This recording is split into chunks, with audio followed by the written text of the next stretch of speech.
जी, मार्गदर्शन जीवन में कैसे प्राप्त करें? गुरु किसे बनाएं? मुक्ति का रास्ता क्या है? भगवान।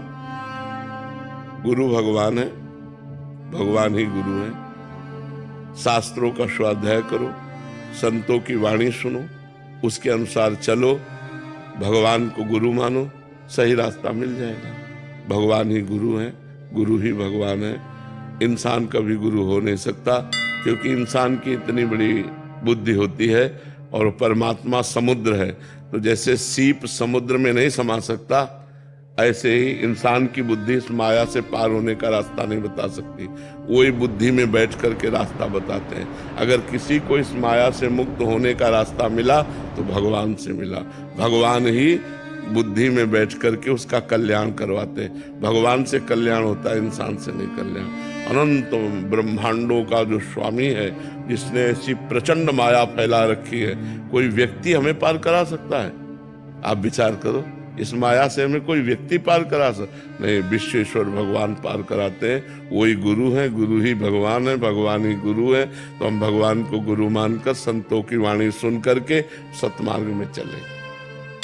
श्री हरिवंश महाराज जी, गुरुदेव भाग्य से मिलते हैं अथवा अपने प्रयास से? महाराज जी, गुरुदेव, गुरुदेव तो कृपा से मिलते हैं, न भाग्य से मिलते हैं, न प्रयास से मिलते हैं।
कृपा से आप साधु संग कर रहे हैं, कृपा से।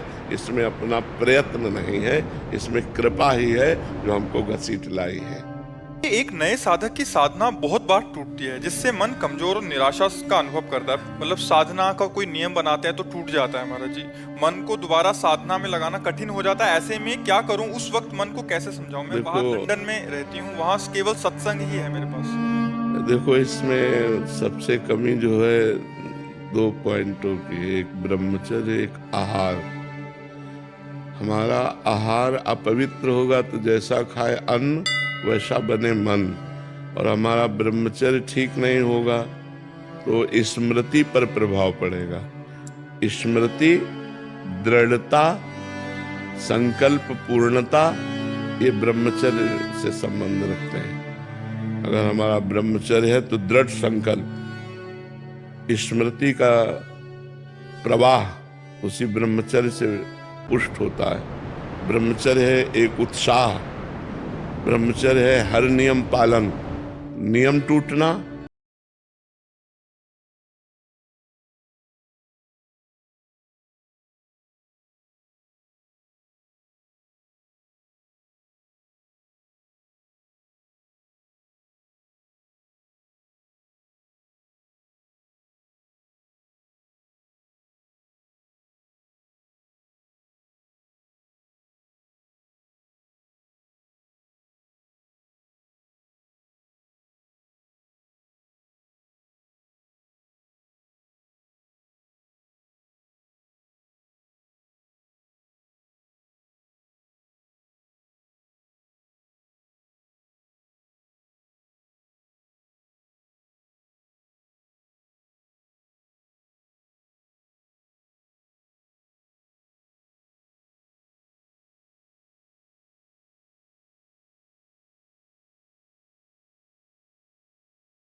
प्रारब्ध भोगना पड़ता है। रामकृष्ण परमहंस जी के गले में कैंसर था, बड़े बड़े संतों के शरीर में पीड़ाएं देखी गई।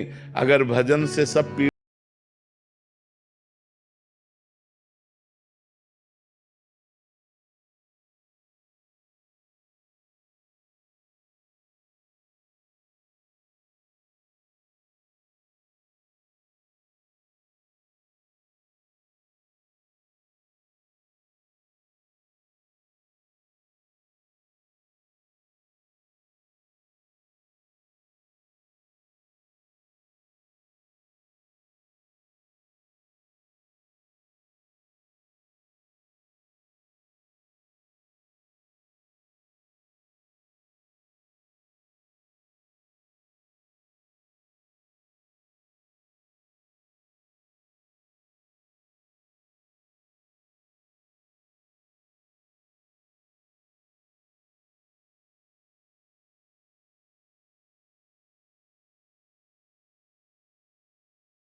साल आगे ये बात आना बहुत कठिन है। हरिनाम जपने वाले महापुरुष को 22 बाजारों में कोड़ों से मारा गया। क्या अपराध था? 22 बाजारों में कोड़ों से मारा गया। हरि बोल मार कोड़े उनके सुकुमार शरीर की धज्जियां उड़ा रहे थे। 22 बाजारों में मरा जानकर गंगा जी में फेंक दिया। ये है जब श्री कृष्ण से प्यार करोगे। बैलेंस बना के चलोगे तो ठीक से रहोगे। भजन भी किया और भोग भी भोगे और संसार में है। और अगर उनके चिपकना चाहे प्रीतम प्यारे तो फिर वो जो लीला करते हैं। देखो प्रहलाद जी बड़े बड़े भक्तों के चरित्रों में देखो, प्यार करते हैं पर फिर परीक्षा लेते हैं। तुम्हें तन से प्यार है या मेरे से प्यार है?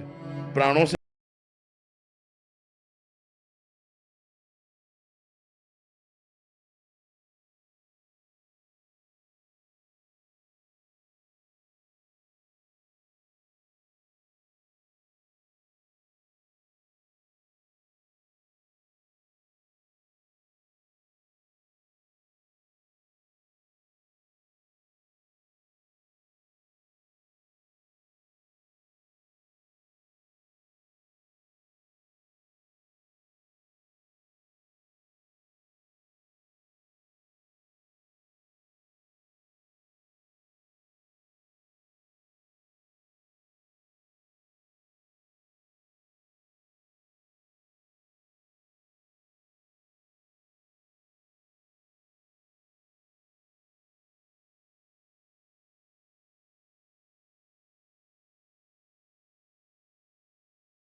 में डर रहता है छूटने का, और जब प्रतिकूलता में भजन का अभ्यास हो जाता है तो अनुकूलता में तो अपने आप होगा। तो इसलिए डरो।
विराजमान है, दूसरा कोई नहीं है।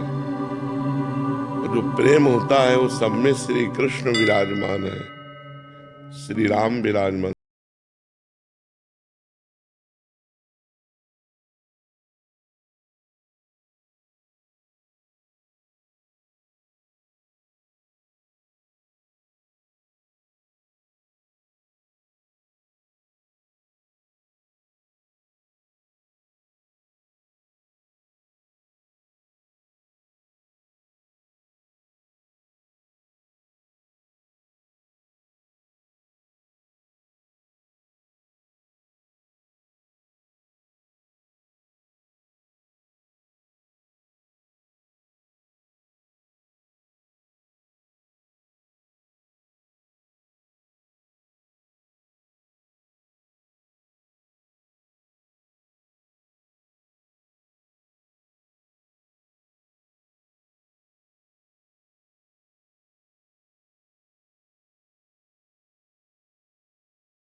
मार्ग गलत हो जाता है। अगर भगवान का डर हो कि देख रहा है वो, समाज का डर हो लोग क्या कहेंगे, कानून का डर हो कि यार पकड़े जाएंगे, इज्जत का डर हो कि सब नष्ट हो जाएगा, तो किसी से कोई गलत काम ना हो। गलत काम होते ही है जहाँ ये डर खत्म हो जाते हैं। भगवान का डर, कानून का डर, समाज का डर, सम्मान इज्जत का डर जहाँ खत्म हो जाता है तो आदमी राक्षस हो जाता है, उसके अंदर आसुरी प्रवृत्ति आ जाती है और वो कुछ भी कर सकता है। तो हमें लगता है डर होना अच्छी बात है। यही डरप हरिवंश हित, जिनो भ्रमय गुण सलिल पर, जी नामन मंगल लोक त्यों, सुहरिपद भज न विलंब कर। जिनका नाम तीनों लोकों का मंगल करने वाला है, ये डरते रहो कि हमसे कोई गलती ना हो जाए और उन भगवान का नाम जप करते रहो तो आपको सही रास्ता मिलता रहेगा। गलत की तरफ जाने में आपको जलन पैदा होगी और भगवान बचा लेंगे। करो सदा तिनके रखवारी, जिम बालक राखे महतारी। इसलिए हमें भगवान की शरण होना चाहिए और भगवान का नाम जप करना चाहिए, लेकिन नौकरी नहीं मिल रही। अब प्रारब्ध भोग है, वो हमें बहुत व्यापार में पैसा लगाया, असफलता हो रही, पीछे का कर्म है तुम्हें आगे नहीं बढ़ने दे रहा। तो हमें बुरा कर्म जो है विपत्ति, दुख, संकट, चिंता, शोक, भय और मृत्यु ये हमें प्रदान करता है। इसलिए हमें बुरे कर्मों से डरना चाहिए, पक्का डरना चाहिए। जो डर गया वो अभय हो गया और जो डरा नहीं वो फंस गया। ये बात। राधे राधे महाराज जी, मैं भारतीय वायुसेना में राष्ट्र सेवा हेतु तैनात हूँ। मैं राष्ट्र सेवा के कर्म को धर्म मानकर पूर्ण निष्ठा से सेवा करता हूँ, पर पूजा पाठ और नाम जप इतना समय नहीं दे पाता। ऐसे में कर्म योग से प्रभु की प्राप्ति। हाँ, पर नाम जप जरूर चलना चाहिए। नाम जप में कोई बाधा नहीं है, नाम जप में कोई बाहरी जरूरत भी नहीं है। आप जूता पहने हो तो, आप शौचालय में हो तो, आपका खान पान जैसे भी चल रहा है वैसे चलाओ, नाम जप करते रहो। राधा राधा, कृष्ण कृष्ण, राम राम, हरि हरि, जो नाम प्रिय हो, क्योंकि नाम से सदगति प्राप्त होती है। पूजा पाठ तो समय है तो कर लीजिए, नहीं तो पूजा ही है। हम ज़्यादा इस पक्ष को पुष्ट नहीं करते कि आप 1 घंटा बैठ करके आरती पूजा करें। आप ड्यूटी में तैनात हैं, अपनी ड्यूटी में जाइए। जो समय मिले उसमें तो जो मनोरंजन में संसार में लगाते हो वो भगवान में लगा दो, अच्छा है। लेकिन सबसे बड़ी पूजा है कर्तव्य का पालन करना, और वो पूजा भागवतिक हो जाए, भगवान को समर्पित हो जाए। इसलिए नाम जप जरूरी है।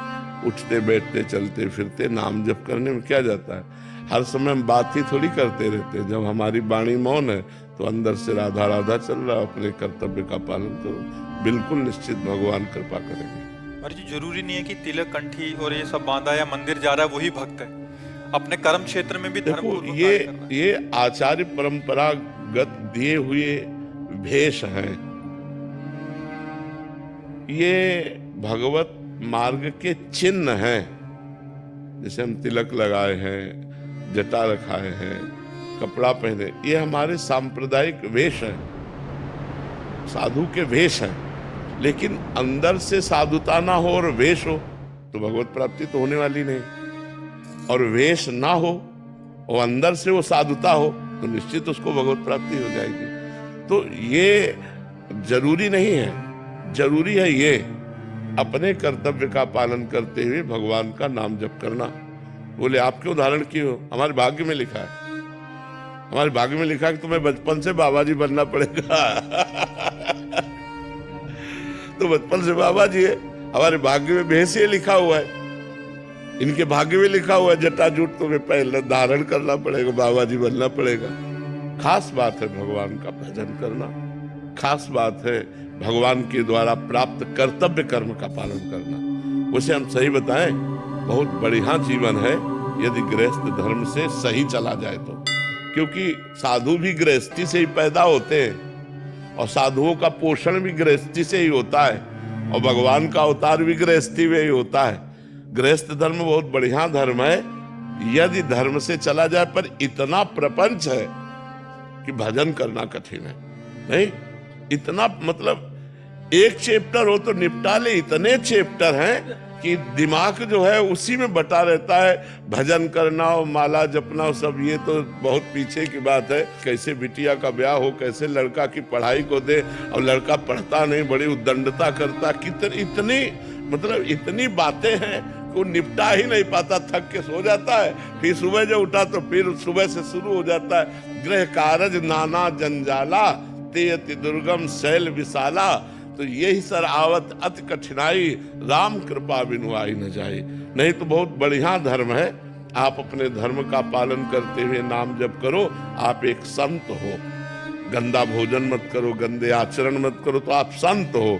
और संत होकर रुपया पैसा, खान पान, नाना प्रकार की भोग सामग्री, तो भाई भगवत प्राप्ति नहीं। वेश से भगवत प्राप्ति नहीं होती, उद्देश्य से भगवत प्राप्ति होती है। वेश तो प्रारब्धानुसार जन्मांतरों का सुकृत उदय होता है, तब विरक्त मार्ग मिलता है कि एकांत में भगवान का चिंतन। अब हमारे पास एक ही चिंतन है, भगवान का चिंतन करो।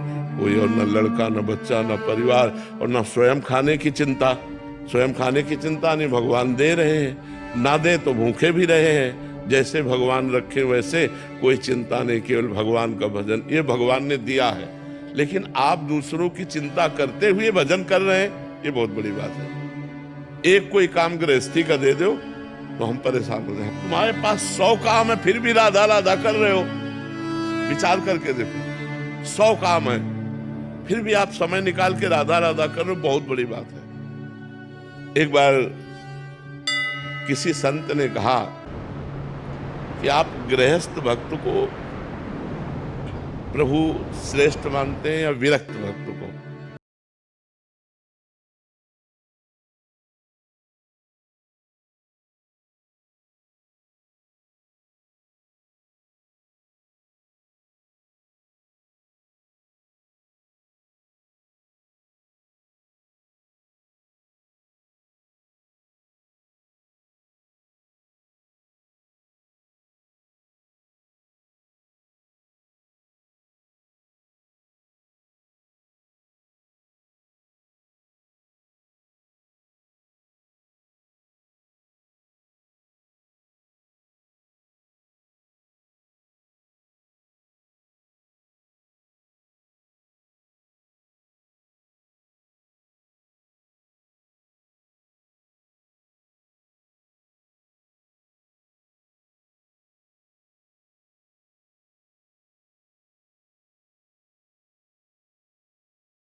की छवियां, आरती, अगरबत्ती लगा, ये हमें लगता है कि यही पूजा नहीं है, यही पूजा नहीं है।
बना है, प्रारब्ध मिटा शरीर खत्म, शरीर खत्म प्रारब्ध मिट गया। प्रारब्ध तब तक रहेगा जब तक शरीर रहेगा।